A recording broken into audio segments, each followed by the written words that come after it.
Now, with the economy slowing to just 4% in the third quarter, the weakest in 4 years, pressure is mounting across every sector. After another powerful storm shuttered schools and government offices, the impact of nature and neglect is impossible to ignore. Deadly typhoons and earthquakes, amplified by massive corruption in public works, are shaking investor and traveler confidence, hurting industries that depend on stability and infrastructure, especially tourism and hospitality. The Philippine hotel industry is on the front lines, riding out this storm, literally and figuratively, trying to turn a weak peso and strong service brand into real arrivals and revenue. Joining us now is Benito Bong Bengzon Jr., the Executive Director of the Philippine Hotel Owners Association. He's here to talk about how the industry is coping and whether tourism can still help lift this economy. Hi, Bong. Thank you for being here with us.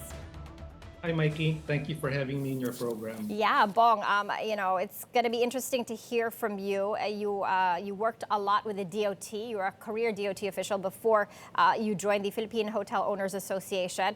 So let's start with this. Our economy grew by 4% in the third quarter. It's really sharp slowdown. How are you feeling this on the ground? Well, even before the report on the GDP slowdown came out, the Philippine hotel industry was already facing a lot of challenges.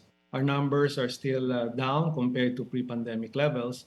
And the report of the slowdown in GDP will mean that the consumers will be holding back on spending. And that includes spending on travel and staying in hotels. Yeah, that's what's cutting growth. Everybody holding back. Bong, as many countries in Southeast Asia, most countries in Southeast Asia have recovered to pre-pandemic levels, back to 2019 levels, about 100%. Where is the Philippines now? The latest figures are 2024. Can you tell us about where we stand to put things into context? Well, last year we had about 5.9 million foreign visitors. This is still a long way off from the 8.2 million that we recorded in 2019, pre-pandemic. So in terms of recovery rate, we're at about 75%, thereabout. So we still have a long way to go. And it's very important to bear in mind that the hotels depend largely on inbound foreign visitors for revenue. So any slowdown in the movement of visitors from abroad will obviously have an effect on the bottom line. Yeah. Our top visitors were the Koreans and the Chinese. Why have these visitors stopped coming as they used to come to the Philippines back in 2019? Several factors, Mikey. One would be the Koreans, for example, have shifted to other destinations, particularly Vietnam. In the case of China, of course, we're all aware of the geopolitical factors that have affected the inflow of Chinese visitors. And perhaps to share some statistics, in 2019, we had about 1.8 million Chinese visitors coming to the Philippines. Last year, it was down to a little over 300,000. So it's a humongous gap that we have to close. And we welcome the decision to offer e-visas to the Chinese market. Hopefully, this will be supported by a sustained marketing and promotions push so that we can get a bigger share of the inbound market from China. Yeah, we need that inbound market from China. Bong, how much of that loss, the loss of China's market, is because of the tensions in the West Philippine Sea, and how much of it is because of other things on our end, like a slow ease of visa rollouts or more marketing, deeper marketing push? Very difficult to attribute it to just one factor, Mikey. But obviously, the difficulty in obtaining visas was a major factor.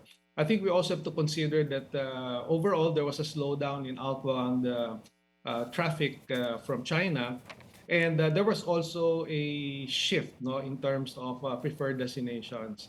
Many of the countries in Southeast Asia were quick to pivot to other source markets when they started to see that the Chinese market was slowing down. Mm-hmm.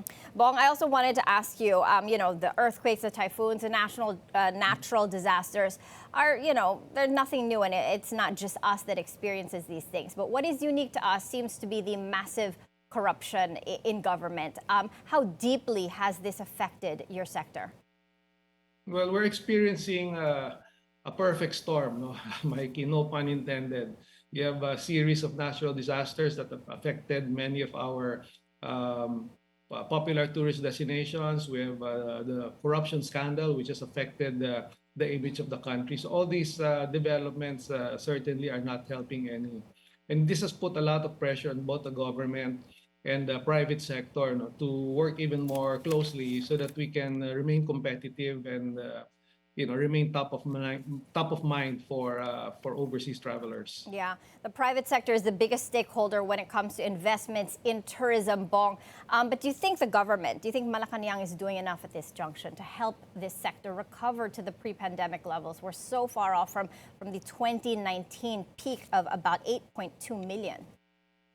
Well, we're seeing some positive developments. I mentioned earlier the e-visa for Chinese visitors. We started that just this month. In June of this year, we started issuing visa-free privileges to Indian travelers. Earlier this year, for the first time, the government finally will grant VAT refund for non-resident tourists. So these are positive developments, here and there that help increase the numbers. But as I mentioned, we are at about 6 million.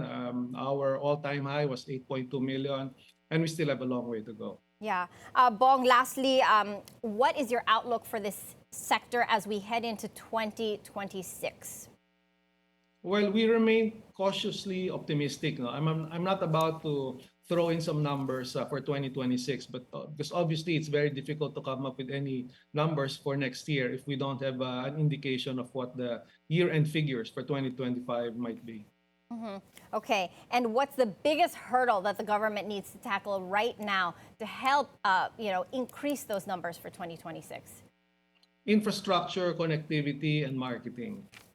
What we want to do, this has to be the priority. We have to be able to provide a seamless, convenient, hassle-free, enjoyable stay to our visitors.